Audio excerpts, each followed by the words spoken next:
लँडस्केपच्या 4th episode seasonal plantation सिरीजमध्ये तुमचं स्वागत आहे। आज आपण परत आपल्या मेरीगोल्ड प्लॉटवर आलेलो आहोत। सर, आज कितवा दिवस आहे लागवडीपासून? आज मॅडम लागण केल्यापासून आज 13वा दिवस। मग आज नक्की काय काय कामं चालू आहे? आज सेकंड स्प्रेइंग घ्यायचं काम चालू आहे। ओके, म्हणजे पहिला आपण ट्रेंचिंग घेतलं, त्यानंतर स्प्रेइंग घेतलं, त्यानंतर परत एक सेकंड ट्रेंचिंग झालं आणि आपण आता आलेलो आहोत सेकंड स्प्रेइंगच्या शेड्यूलला। सर, नक्की सेकंड स्प्रेइंग मध्ये तुम्ही कोणती कोणती औषधं घेणार आहे त्याच्याबद्दल एक थोडीशी माहिती द्या। सेकंड स्प्रेइंग मध्ये आपण गुळ घेणार आहोत, मॅग्नेशियम सल्फेट घेणार आहोत, पारा-एक्साइड घेणार आहोत, स्टिकर घेणार आहोत आणि बायोझाइम घेणार आहोत। तर घ्यायचं कारण असं की गुळामध्ये असतं नैसर्गिक कार्बन आणि त्यामुळे आपल्या पिकांवरती मधमाशा जास्त प्रमाणात अट्रॅक्ट होतात आणि त्याचबरोबर आपले मित्र कीटक सुद्धा अट्रॅक्ट होतात, जेणेकरून उदाहरणार्थ लेडी बर्ड बीटल हे काय करतात, आपल्या रोपांवरती काही थ्रिप्स, व्हाईट फ्लाय, ऍफिड, जॅसिड ज्यासारखी कीड असतात ते नियंत्रणात आणण्याचे हे काम करतात। त्यामुळे आपण गुळ वापरतो। मॅग्नेशियम सल्फेट काय करतं, तर त्याचं गुणसूत्र आहे MgSO4। तर मॅग्नेशियम सल्फेट हे एक लगेच त्याचा इफेक्ट दिसून येतो आणि ते आपल्या झाडांमध्ये क्लोरोफिलची आपली पातळी स्थिती वाढवते आणि प्रकाश संश्लेषणासाठी भर देते। त्यासाठी आपण मॅग्नेशियम सल्फेट वापरतो। तसेच आपल्या रोपांवरती काही पिवळेपणा आला असेल तर रोप आपले ताजे तवाने आणि टवटवीत करण्यासाठी मॅग्नेशियम सल्फेट जास्त आपल्याला फायदा करून देतो। त्यानंतर बारा-61 तुम्हाला माहितच आहे की आपल्या शाकीय झाडाचे जे काही फुटवे आहेत ते वाढवण्याचं काम आपलं बारा-61 करतं। बायोझामचं तुम्हाला सांगितलेलंच आहे की एक आपण ते टॉनिक स्वरूपात वापरतो आणि स्टिकर, असं आपलं शेड्यूल सेकंड स्प्रेइंगचं आहे।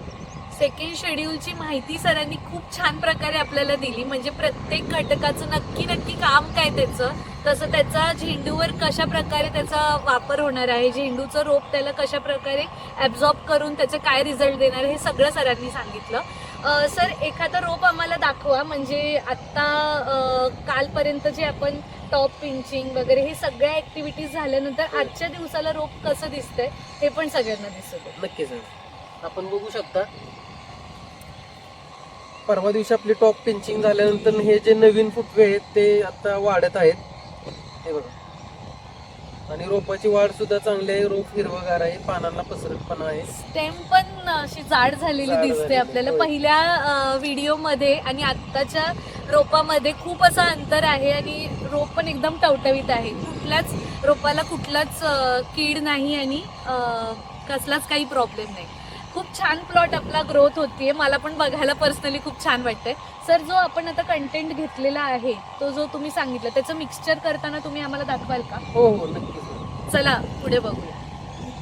पहिलं आपण गुळ घेत आहोत, जे एक मेन इन्ग्रेडियंट आहे। ते मस्त बारीक अशा प्रकारे करून घ्यायचं आहे, म्हणजे पाण्यामध्ये ते लवकर विरघळेल। त्यानंतर एक 80 ग्राम गुळ आपण एका पंपासाठी वापरणार आहोत। तो मस्त पाण्यामध्ये चांगला विरघळला गेला पाहिजे ह्याची आपण खात्री करून घ्यायची आहे।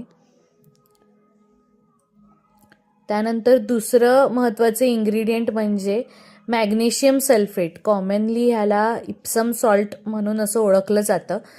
एक 20 ग्राम प्रतिपंप ह्याचा आपण वापर करणार आहोत। त्यानंतर तिसरं आहे 1261, फुटव्यांसाठी आपण हे वापरतो, 40 ग्राम प्रतिपंप, आणि हे एक वॉटर सॉल्युबल खत आहे। चौथं वापरणार आपण आहोत म्हणजे बायोझाइम 30 ml प्रति पंप आपण वापरतो। ह्याच्याबद्दल सरांनी आपल्याला आधी सगळं सांगितलं आहे, ह्याचे नक्की फायदे काय होतात ते। त्यानंतर एक महत्त्वाची गोष्ट जी आपण पावसाळ्यात फवारणीसाठी वापरली पाहिजे ती म्हणजे स्टिकर। ह्याने काय होतं, आपण जो फवारा मारतो ते औषध बऱ्यापैकी चांगल्या प्रमाणात आपल्या रोपांना चिटकून राहतं, ज्यामुळे औषध पाऊस आला तरी ते निघून जात नाही पानांवरून। मस्त हे मिश्रण असं ढवळून घ्यायचं आहे। गूळ किंवा आपण जे काही इन्ग्रेडियंट्स टाकलेत ते मस्त विरघळले पाहिजे। त्यानंतर अशा प्रकारे पंपात टाकून घ्यायचं आहे। फवारणीसाठी आपला पंप तयार आहे।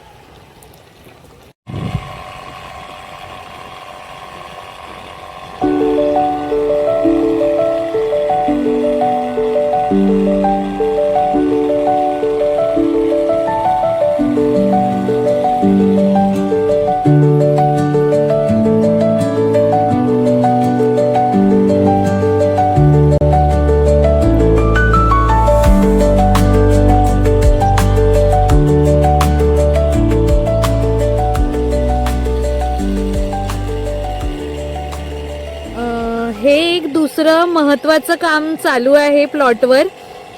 ते नक्की काय काम चालू आहे ह्याबद्दल आपण सरांशी बोलूया. तर आपण एक खूप महत्वाचं काम या प्लॉटवर चाललेलं आहे ते आपण आजच्या व्हिडिओमध्ये बघितलं. ते महत्वाचं काम नक्की काय आहे ते सर तुम्हीच एकदा ऑडियन्सला सांगा. ज्यावेळेस रोप आपले 10-12 दिवसाचे असतात त्यावेळेस आपण पाळभर देतो रोपांना. पण आपला कन्सेप्टच आहे सिजनल लँडस्केपिंग. तर त्यासाठी पॉलिथिन बॅग्स मध्ये रोपांना काय बाळभर देणं शक्य नाही. त्यासाठी मॅम आपल्या इथं सॉइल लुजनिंग करायचं काम चालू आहे. आणि आपल्या पॉलिथिन बॅग मध्ये जी आपण माती भरलेली आहे ती माती आपली पोयटा सॉइल आहे. पोयटा सॉइल म्हणजे नदीतून जे वाहून आलेला जो गाळ असतो त्या स्वरूपातली ती माती. त्यामुळे तणाचा प्रादुर्भाव थोडासा वाढलेला आहे. तर ते तण काढायचं काम चालू आहे. हा कन्सेप्ट पण ऐकून किती छान वाटलं. ते नाव पण किती सुंदर आहे. काय नाव घेतलं तुम्ही? सॉइल लुजनिंग करायचं. आणि शेतामध्ये आपण त्यातलाच दुसरं अल्टरनेटिव्ह काय करतो? पाळभर करतो. किती छान ही कॉन्सेप्ट आहे. त्यामुळे सॉइल लुजनिंग होते आपल्या रूट्सला, मुळांना एरेशन पण मिळते. त्यामुळे ग्रोथवर पण त्याचा इफेक्ट होतो. तेवढीच पांढरी मुळं पण तुटली जातात. थोडीशी त्याची वाढ पण पटापट प्रमाणात वाढते. तर खूप छान वाटलं सर हे ऐकून. आता हा जो आमचा व्हिडिओ होता 4था व्हिडिओ मध्ये आम्ही तुम्हाला सेकंड स्प्रेइंग आणि सॉइल युजनिंगचा कन्सेप्ट दाखवला. आमचे आधीच्या व्हिडिओजला तुम्ही खूप चांगला प्रतिसाद दिला आहे. ते आम्हाला पर्सनली खूप आवडलेलं आहे. त्यामुळे पुढच्या येत्या सगळ्या व्हिडिओजला पण आम्ही तुमचा असाच प्रतिसाद आम्हाला हवा आहे. व्हिडिओ तुम्ही बघता चांगला प्रतिसाद सुद्धा देता. तर त्यासाठी व्हिडिओ लाईक करा, सबस्क्राईब करा आणि शेअर करा. आणि बेल आयकॉन प्रेस करा म्हणजे नेहमीच जो व्हिडिओ पडतो तो तुमच्या फीडमध्ये पहिलाच येईल. धन्यवाद.